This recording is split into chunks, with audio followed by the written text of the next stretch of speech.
Hey, we're Flick and Joe, and this is our dog Walter. In 2022, we made the crazy decision to quit our full-time jobs, pack up our lives, and move aboard our blue water sailing boat. We spent many months refitting her and getting her ready for our plans until one day we actually did it. We cast off the lines, we pointed her south, and off we went. We've now sailed over 1,000 nautical miles, dodging orcas, yes, actually, and most of the rocks along the way.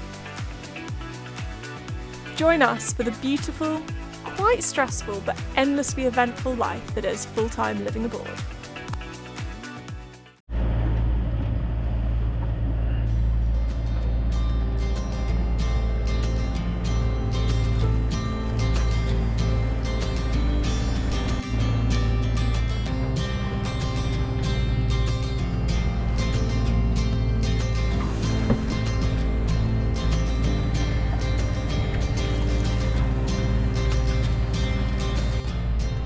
We're leaving Baiona.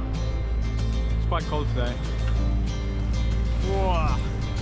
It's like 13, 14 degrees, which is the coldest day we've probably had since we've been here. It's like beautiful blue sky. So, you know, when the sun comes, which is now, because it's, well, we're sunrise now, we should warm up, should be quite nice. But yeah, we got 65 miles to do today to get down to Porto.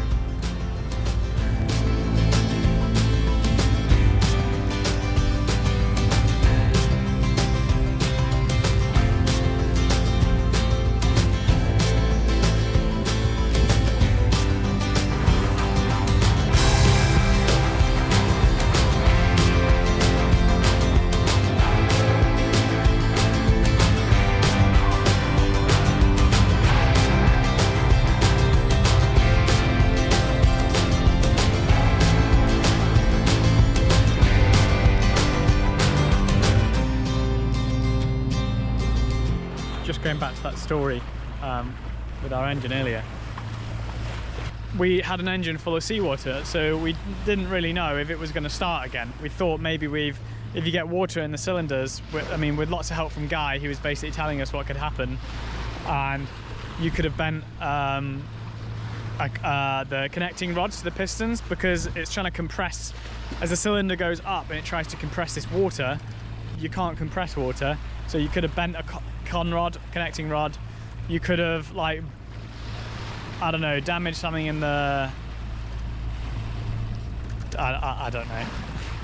But apart from like the serious damage that we could have done having the water in there, we've also got salt water sat in an engine block made of iron with an aluminium head that is not meant to have salt water in there because it's highly corrosive. It's just meant to be filled with oil. Lubricating oil, of which salt water offers zero lubrication. So we really weren't sure whether the engine would even work, whether it was going to be a full rebuild job or an entirely new engine at this point. But we had nothing to lose by basically empty everything out, hand crank it. If there's any trapped water in the cylinders, see if you can get it out. And then we filled it up with oil, fresh oil. We changed the oil filter, and then with the oil in there, the fresh oil, hand cranked it, maybe 50 revolutions on the crankshaft. Because now we've put fresh oil in, it was getting much easier to crank. It was never impossible to crank. Guy was worried that we wouldn't even be able to hand crank it because there'd be the pressure of the water wouldn't escape the cylinders or it was seize, but it was actually okay. Then we ran the engine and it started, like, it ticked over, it went tung tung tung like twice, 2-3 times, and then it started and we had the engine back up and running. And yeah, I feel like we're just extremely lucky in this, well, unlucky that this happened, this anti-siphon. All of this was caused by a kink in a pipe. Like, I didn't even know that this could happen, right? Could have lost the engine or done serious damage to it, all because of a kink in a rubber hose. Like, nuts. And we're now 3 hours into our journey to Porto,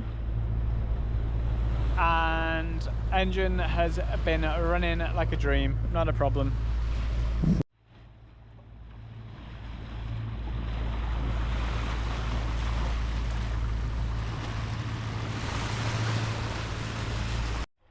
you want to do a piece for the camera? Yes, I just got sausages in the boat. That's my thoughts on this. Dad, don't steal my soul.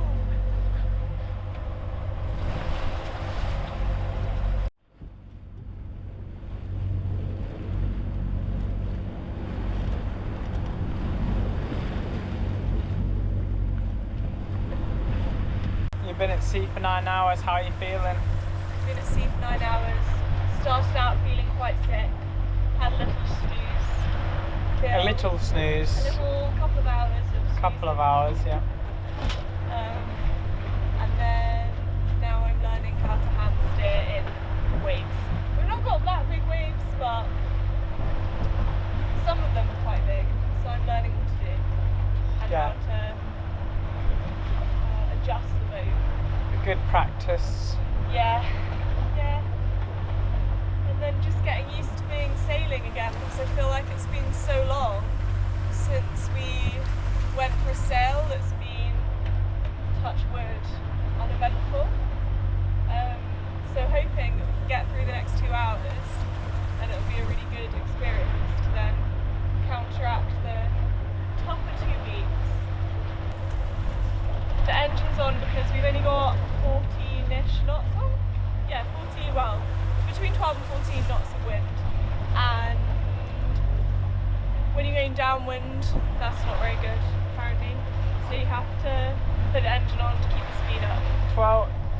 14 knots is okay, 12 is not. It's because we need to do 6 knots because we want to get in. We've got some friends coming who get their flight lands at 8:30, and the marina said, so we want to be in the marina to meet our friends, but then the marina said we need to get in for 8 to be able to be shown to our berth, which seems silly. Like, I feel like they could just tell us which berth to go to and we'll work it out. But I guess it means we've got people meeting us, which is quite nice. Oh, but yeah, I think it's the daylight as well. And yeah, nicer coming in when it's light. So they said, can you get there before 8? Which is fine, just means that we need to make sure that we're not just like pootling along when it's quite a long day, and that we are maintaining 6 knots. So at the moment we're going 6.7, 6.5, like over 6 knots consistently, which is really nice. Getting some headway. It's just funny when you look at like land speed versus boat speed, because to drive from Porto to Baiona, where we've just left, is like an under 2 hour drive, and to sail is like an 11-hour sail, and we're motor sailing, so yeah, it's funny.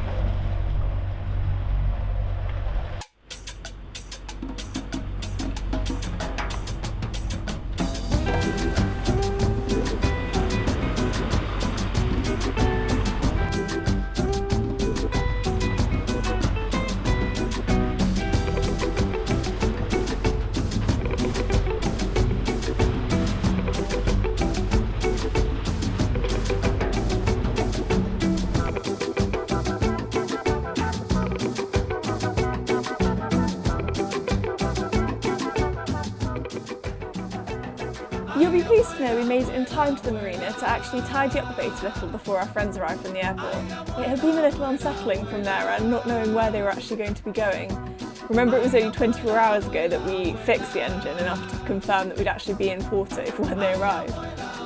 And we were a little unsure of how 6 of us plus Walt would manage on our little boat, but it was absolutely dreamy. They timed it excellently with the weather, no real wind, so just warm sunshine for 4 days, filled with pastel de nata, of course, wandering around beautiful Porto, swimming in the river, and we did test out a little sail, but the swell was big and resulted in 2 of the guests being sick off the side of the boat, so we decided to go back in and stick to anchoring.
one evening we had a neighbouring boat, sailing yacht Fishcake, who we'll meet again when we make it to Cascais, over to join us for drinks, which was awesome.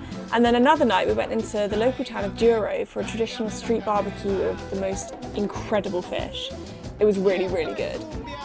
The best bit though was on our walk back from the restaurant, we stumbled across some live music and dancing, which turned out to be a Portuguese karaoke, which normally Joe would be all over, but we quickly realised that it was a very traditional type of Portuguese music, which none of us knew the words to, and that there was a ridiculously high level of talent there.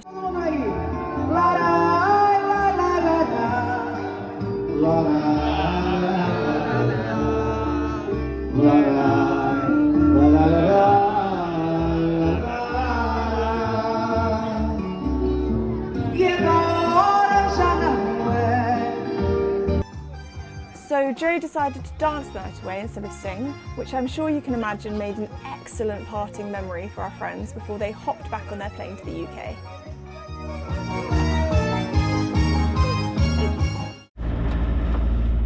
Look at that view! So pretty.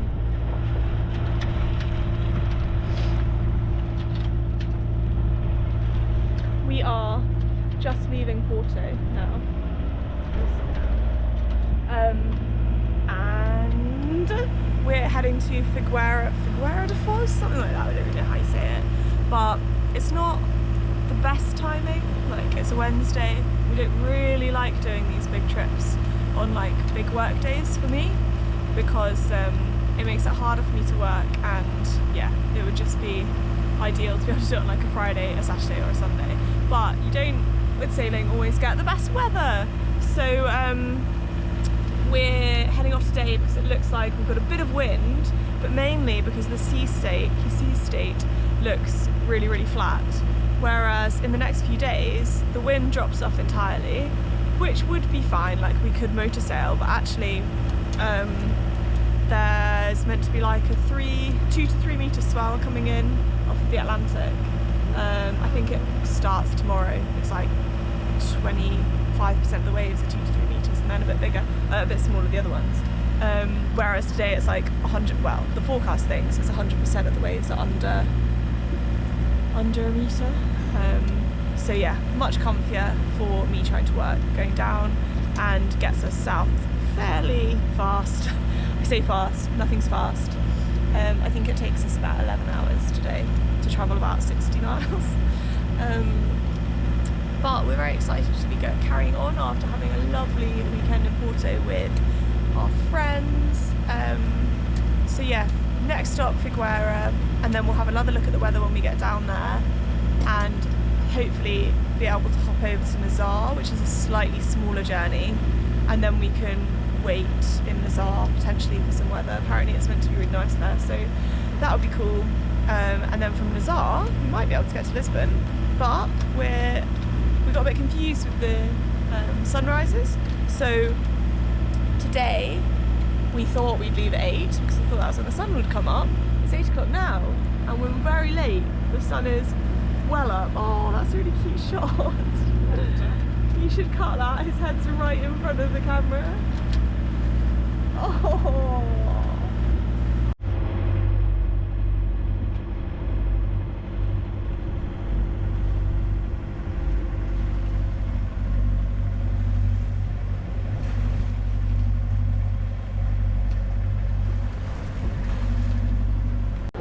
We are about we're about 35 miles into our Porto to Figueira Da Foz trip at the moment. There is about 25 miles to go. We've got really nice seas. It's really flat. The only criticism, I keep distracted because Walter's come up here.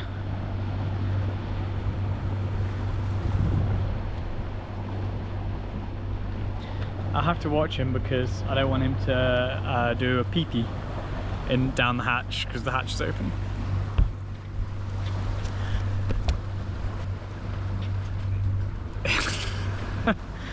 Now he's hunting a reflection on the deck. Oh, it's a reflection of the GoPro, so you can't do it now. We've got beautiful flat seas. We've been, well, we've got about 9-10 knots of wind, which sadly, well, we can sail in 9-10 knots of wind, but I want to do like 5 or 6 knots of boat speed the whole way there, like 6 knots really. Otherwise we wouldn't get in till sort of past 7. Well, at the moment we're due to get in at 5:30, 6, 7 if we do 6 knots the whole way. So if we sail in 9 knots of wind, we'll only do 4 or 5 knots of boat speed. Well, more like 4 knots of boat speed. In which case we wouldn't get in till 8, 9 o'clock, and then it's dark and it's just a bit rubbish to get in that late, especially when this place, Figueira Da Foz, there is no place to anchor, so we have to go into a marina. So we'd be going into a marina in the dark, which is always harder because you can't see what's going on. You don't really, it's an unfamiliar place, isn't it? So we're sort of motor sailing, you know, like motoring with some lowish revs, and got both the sails up. And we're cruising along at like 6 and a bit knots, which is quite nice. And yeah, it's just beautiful blue sky. It's not actually that warm. I've had a jumper on most of the day. 2 o'clock now. I've only just taken my jumper off. It's like the heat. This is the peak of the heat of the day, isn't it? 2 o'clock. But it's blue sky, just not that warm. I think it's the wind. The wind is, there's only like 9-10 knots of breeze, but it's got a little chill to it. But it's nice because this is, touch wood, so far been a very uneventful journey. And our journey down from Baiona to Porto, which was a similar distance, 65-ish miles, was also very, very, I don't know, boring, uneventful. There was nothing really to say about it. We had nice weather, motor sailed, there wasn't too much wind at all. Once we get to Figueira Da Foz, we're a good chunk of the way along the Portuguese coast at that point. So it won't be that long till we can get to the south coast, the Algarve coast, where there's loads of nice places to anchor. But this sort of stretch that we're doing now from Baiona down south to Porto, then down south further to where we're going today, Figueira Da Foz, there's not really a lot of nice places to anchor. You're kind of just marina hopping. Porto did have an anchorage, but it was, you anchor in the estuary just outside the marina. It doesn't feel that special. Figueira Da Foz apparently has no anchorage, but after that we do start getting some anchorages again. And I'm looking forward to it because, yeah, we're just burning money as well sitting in a marina, which is rubbish. The whole reason we wanted to get into like the sailing life was to be like off-grid living, like being at anchor. And so far, well, at least on the Portuguese coast, it's really hard to do that. There's not many places to do it. But in the Rias in North Spain, we did anchor quite a bit, and that was really nice. Yeah, another 25 miles to go.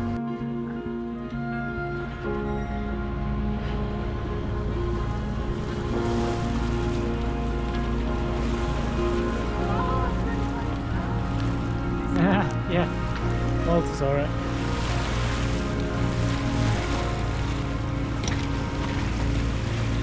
It's there. I can see him underwater. Still there. Polarized lenses. We are about 1 mile from Figueira Da Foz. Been a very easy sail. Well, not much sailing, just motoring. It's probably, I'm not sure how long we've been at sea. It's about 11 hours. We're doing 3.5 knots now, just slowly cruising in. We just have to get around that little bit of breakwater there. and then I think we'll stick the engine on and do the last bit under engine. Thanks for joining us for this more peaceful couple of days. Make sure to like the video and comment below with what else you'd like to see from us. And hit subscribe so you don't miss out on next week's very foggy sail to surfing Mecca Nazaré, which is home to the world's biggest wave apparently. I'm not sure quite what Nendaz will make of that one.